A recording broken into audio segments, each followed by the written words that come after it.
usulan kepada Pak Anies Baswedan karena memang frankly speaking ya beliau berat sekali untuk bisa maju menjadi capres definitif oleh partai siapapun.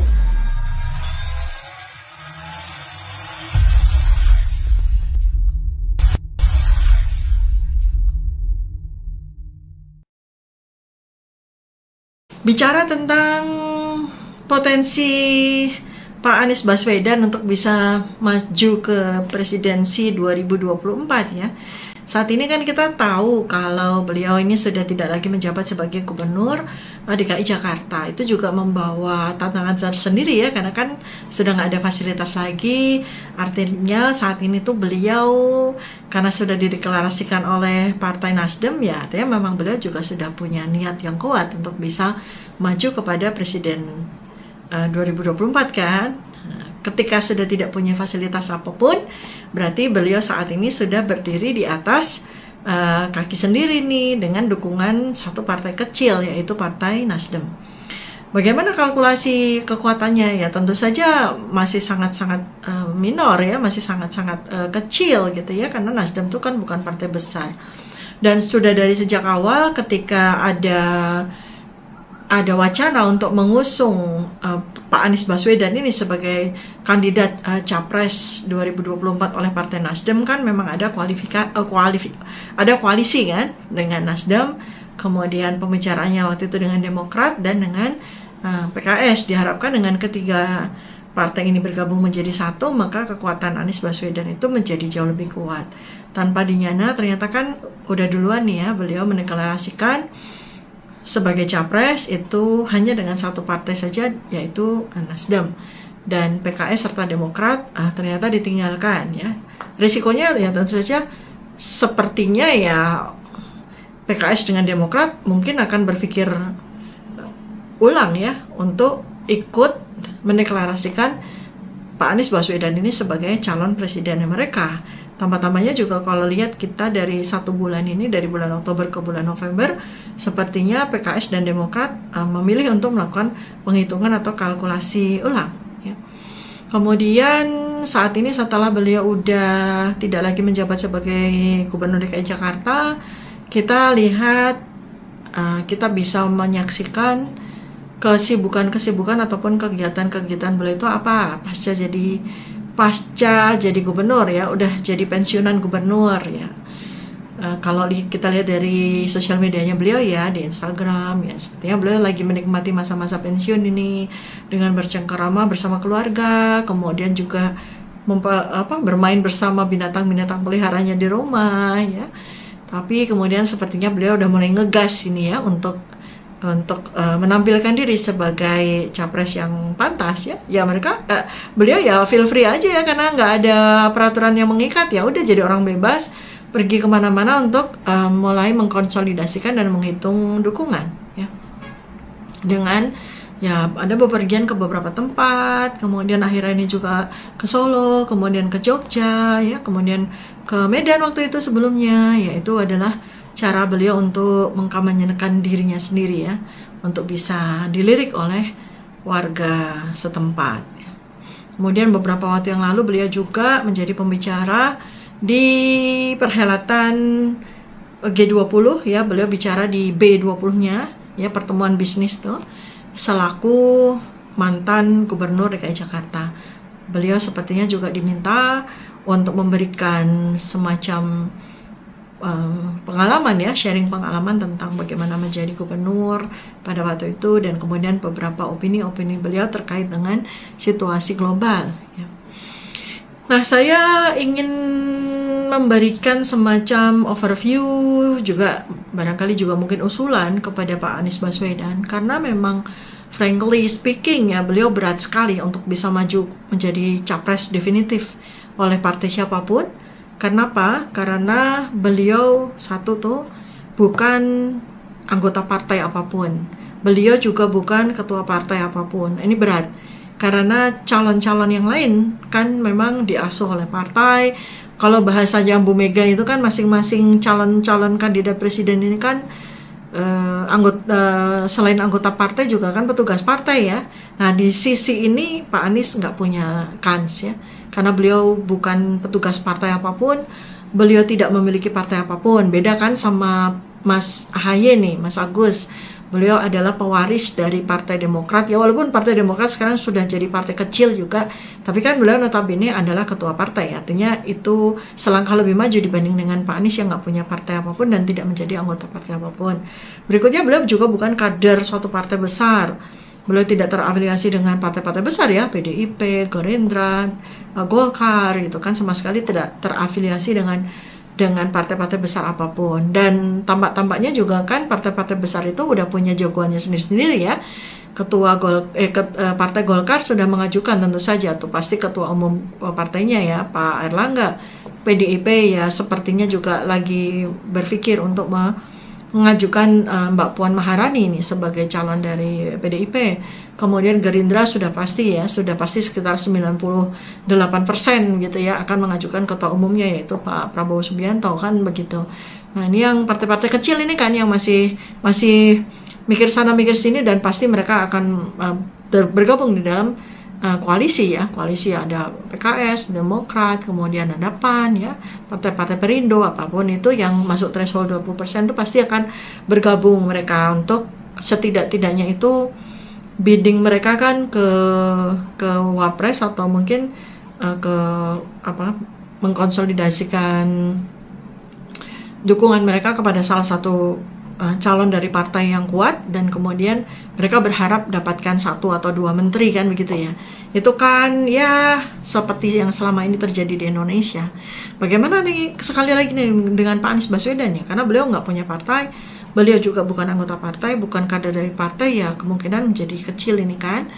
Ya, terus kemudian saat ini beliau juga sepertinya juga tidak menjadi bagian dari oligarki kan, artinya tidak ada pemodal yang seperti saat ini tuh tampak mendanai gitu ya. Ya itu kelemahan berikutnya, tantangan ya, bukan kelemahan. Tantangan berikutnya dari beliau. Kemudian setelah itu beliau juga tidak punya suatu dukungan yang kuat ya. Tidak punya dukungan yang kuat dari tokoh-tokoh yang kuat juga, karena ya tokoh-tokoh itu berperan penting ya. Tokoh-tokoh itu mulai dari pengusaha, kemudian tokoh masyarakat yang punya basis massa yang besar ya.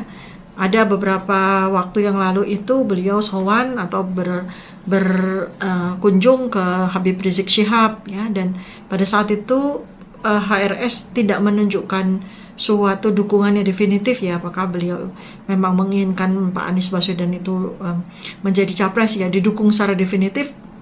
HRS belum menyatakan itu ya, tetapi menerima dengan tangan terbuka pada waktu acara Maulid Nabi waktu itu di kediaman beliau di Petamburan. Cuma itu aja ya, tapi apakah beliau benar-benar mendukung Pak Anies Baswedan juga sepertinya belum. Kemudian organisasi-organisasi massa yang lain ya NU sepertinya juga jauh ya untuk mendukung Pak Anies ya, karena Pak Anies kan tidak ada hubungan yang historikal maupun emosional yang dekat dengan NU. Muhammadiyah bagaimana? Muhammadiyah juga karena Muhammadiyah kan afiliasi partainya kan dengan PAN ya, tentu saja mungkin nanti akan lihat Muhammadiyah sendiri juga menjadi bagian dari berbagai partai yang lain ya. Ya ini juga belum terlihat ya, belum tampak adanya dukungan dari Muhammadiyah. NU itu kurang lebih kan punya 40 juta anggota ya. Kemudian Muhammadiyah itu kan punya 20 juta anggota. Sebenarnya kalau ada calon presiden yang didukung oleh NU atau oleh Muhammadiyah atau NU dan Muhammadiyah itu udah selesai itu kan urusannya. Tampaknya kedua organisasi besar ini kan tidak, sampai dengan hari ini kan belum menyatakan apakah mereka mau gitu ya mendukung Pak Anies Baswedan atau belum. Nah itu kan berbagai macam tantangan-tantangan yang ya mestinya sih segera harus diselesaikan oleh Pak Anies ya sebelum batas waktu di mana pengajuan calon presiden tahun 2024 tuh di bulan September tahun 2023 ya, waktunya kan nggak banyak, setahun kurang 10 bulan atau 11 bulan. Berat ya untuk Pak Anies tuh berat gitu. Kecuali ada miracle, ada keajaiban di mana tiba-tiba salah satu atau salah dua dari partai besar itu akan mendukung beliau, sepertinya kok kecil kemungkinan untuk jadi presiden, karena kan PDIP udah punya jagonya sendiri, kemudian Golkar udah punya jagonya sendiri, tentu saja Gerindra tentu saja ya. Jadi tinggal sisa-sisa dari partai-partai kecil. Dan selama ini juga ya dalam masa beliau udah menjadi politisi gitu ya, itu kan beliau tidak punya cukup attention untuk merakit ya, menjahit dukungan dari partai-partai kecil ya. Tidak ada semacam pergerakan yang sudah dilakukan sejak 5 tahun yang lalu atau sejak 7 tahun yang lalu. Beliau memiliki mengikat diri gitu ya, artinya bergaul dengan erat itu dengan partai-partai kecil yang diharapkan bisa berkoalisi untuk mendukung beliau. Sepertinya juga nggak punya kedekatan historis, nggak punya kedekatan psikologis, nggak punya kedekatan emosional dengan partai-partai kecil. Dan itu juga menjadi tantangan yang besar sekali kepada Pak Anies ya.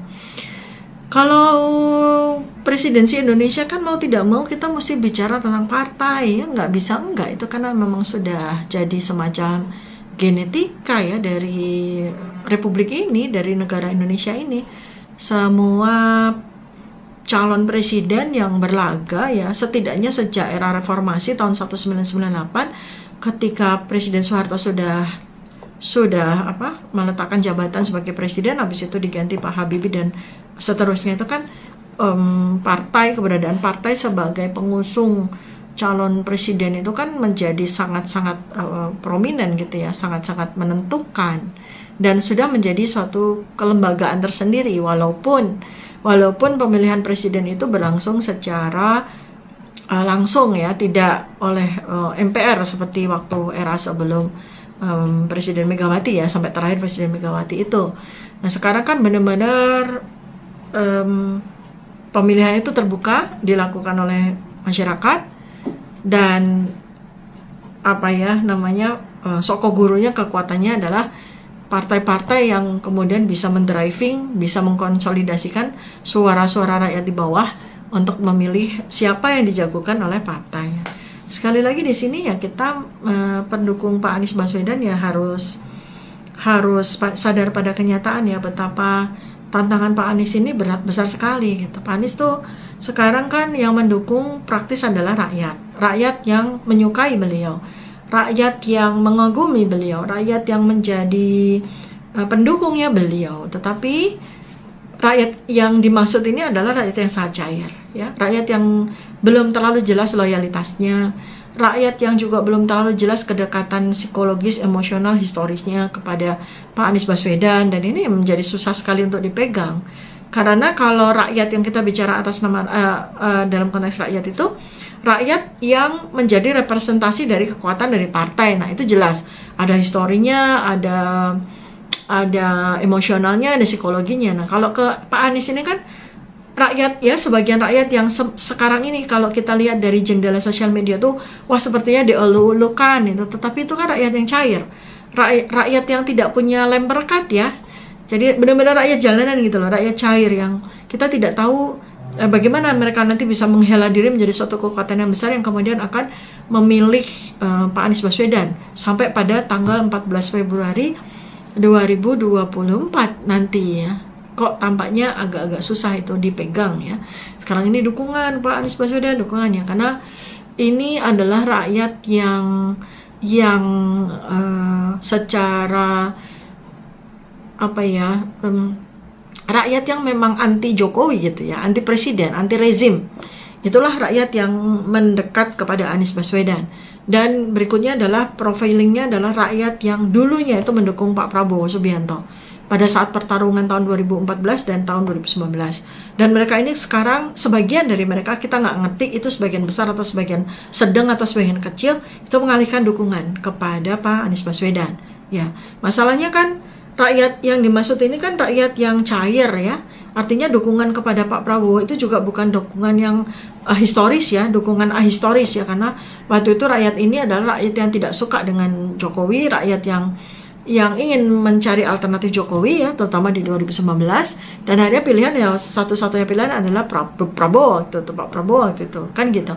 Jadi ini kan kita kohesivitas dari pendukungnya Pak Prabowo waktu itu dan kemudian beralih ke Pak Anies Baswedan, kita masih pertanyakan, masih perlu banyak ujian-ujian ya untuk menunjukkan kohesi mereka, menunjukkan loyalitas mereka terhadap siapa yang mereka dukung. Bisa saja nanti dalam pergerakan selama 10 bulan ini Bisa saja yang waktu itu kecewa dengan Pak Prabowo, ya, rakyat ini yang notabene sekumpulan besar ini yang kecewa dengan Pak Prabowo dan sekarang mengalihkan dukungan ke Pak Anies Baswedan dan menganggap Pak Prabowo sebagai pengkhianat mereka gitu. Bisa saja dalam perjalanan 10 bulan ini kemudian bisa dielus-elus lagi nih sama Pak Prabowo gitu ya. Kemudian mereka sadar bahwa oh kayaknya mendukung Pak Anies itu susah, lebih baik mereka kembali kepada Pak Prabowo. Dan kansnya itu besar sekali. Kenapa? Karena Pak Prabowo punya mesin politik yang tangguh, yaitu Partai Gerindra. Sementara Pak Anies sendiri nggak bisa diharapkan beliau akan mampu untuk menghela kekuatan yang dulunya mendukung Pak Prabowo menjadi menguat beliau, karena beliau tidak punya mesin.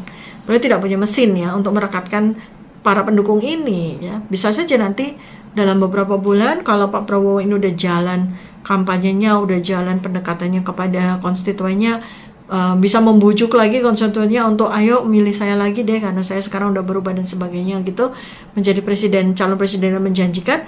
Bisa saja nanti rakyat itu akan berpindah kembali kepada Pak Prabowo dan sehingga Pak Anies Baswedan menjadi ditinggalkan oleh orang-orang netizen yang sementara ini terlihat sangat mendukung beliau ya. Nah, lain halnya nih nanti kalau Pak Anies itu dapat dukungan dari pemodal ya, pemodal siapa yang mau memodalin Pak Anies ya. Dan selain dari partai, kekuatan partai, satu lagi yang jadi genetika orang Indonesia kan kekuatan uang ya. Siapa yang punya uang dia yang punya kekuatan untuk bisa menghela suara. Nah, Pak Anies kan kita tahu ya, beliau bukan pengusaha, beliau adalah latar belakangnya adalah seorang ilmuwan, seorang akademisi ya, yang ya pasti kita udah bisa hitung kantong pribadinya beliau itu kayak seperti apa lah, akademisi gitu. Apalagi beliau kan mantan rektor dari universitas kecil ya, jadi ya kita bisa kurang lebih mengkalkulasi lah kekuatan keuangan beliau itu kalau nggak didukung sama orang yang memiliki kekuatan uang atau sumber uang yang luar biasa besar ya, yang diperlukan untuk mengusung calon presiden ya berat sekali gitu ya. Tapi kembali lagi, apakah Pak Anies masih punya chance, masih punya peluang, masih punya kekuatan? Saya bilang sih masih ya, karena kan beliau ini memegang rasa apa ya, kayak rasa emotionally bonding gitu ya dengan rakyat. Yang ini juga jumlahnya cukup besar. Siapa mereka? Satu, reproductive age. Jadi rakyat yang isinya adalah orang-orang berusia produktif, anak-anak muda, kemudian penduduk yang usianya produktif itu rata-rata kan suka sekali dengan Pak Anies Baswedan. Dan ini kekuatan besar kalau dihitung-hitung bisa 30-40% sendiri dari penduduk itu yang menyukai Pak Anies Baswedan ya, profiling. Dan mereka bukan orang partai, mereka adalah orang-orang independen, rata-rata terpelajar, dan mereka juga senang sekali dengan dinamika perubahan yang terjadi. Dan ini adalah peluang yang besar sekali buat Pak Anies untuk digarap nih ya, reproductive age ini ya, anak-anak muda yang punya pendidikan, wawasan, berlatar belakang sosial ekonomi yang menengah ya, itu kelas ekonomi B, C+ itu ya, itu kan 60% loh itu dari jumlah penduduk ya, dan mereka nanti akan jadi pemilih aktif di tahun 2024. Ini peluang sekali nih untuk Pak Anies ya, dibanding dengan misalnya Mas AHY gitu.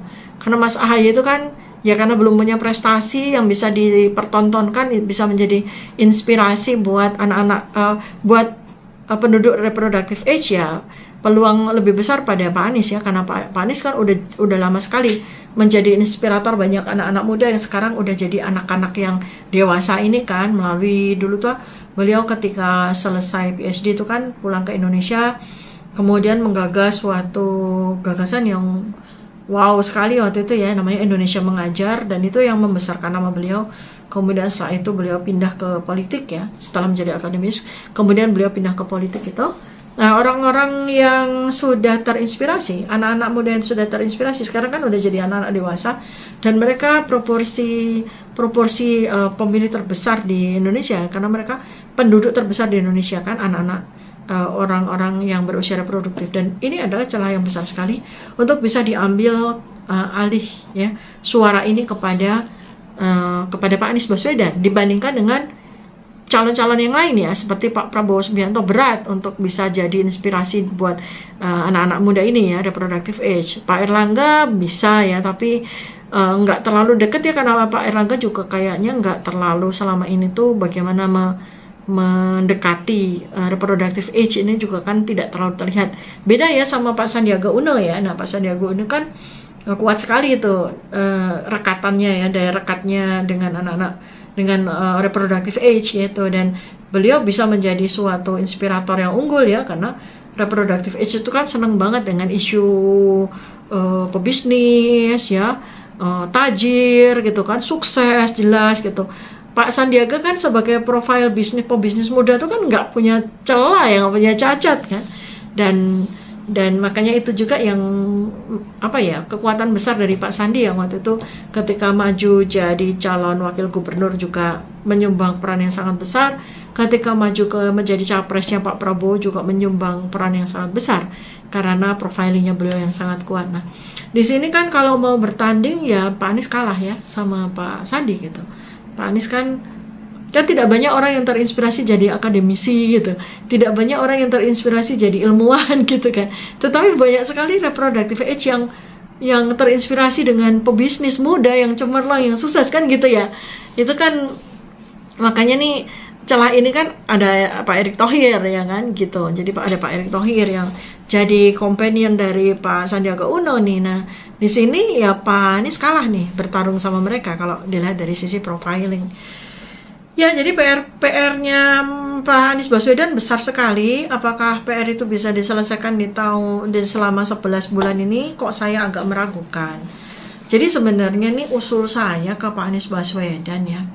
Kalau kita identifikasi faktor-faktor apa yang bisa membuat seseorang itu menjadi calon presiden kuat bagi Republik Indonesia ini.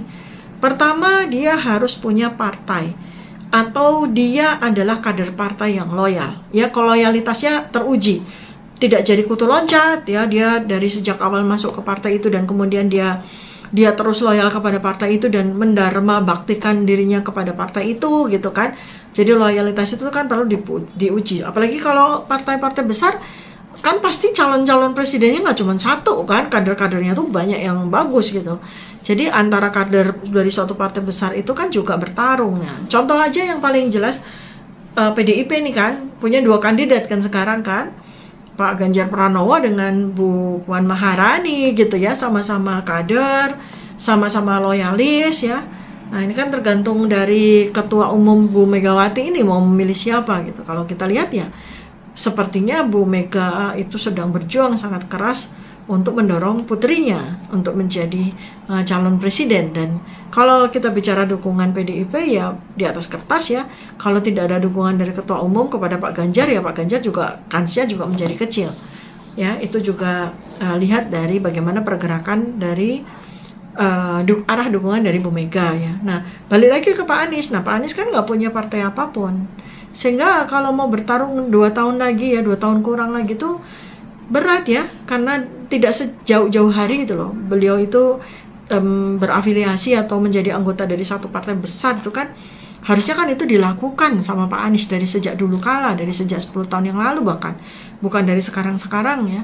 Jadi beliau itu seharusnya kalau memang punya cita-cita untuk jadi presiden tuh dari sejak awal berafiliasi menjadi anggota partai dan loyal, menunjukkan loyalitas, menunjukkan prestasinya ya sesuai dengan indikator prestasi dari partai gitu ya tuh. Nah, atau ikutin jejak Grace Natali membangun partai baru ya, partai PSI itu ya, walaupun nggak pernah masuk threshold tapi kan si Mbak Grace Natali ini kan berani untuk membangun suatu partai dari nol ya kan.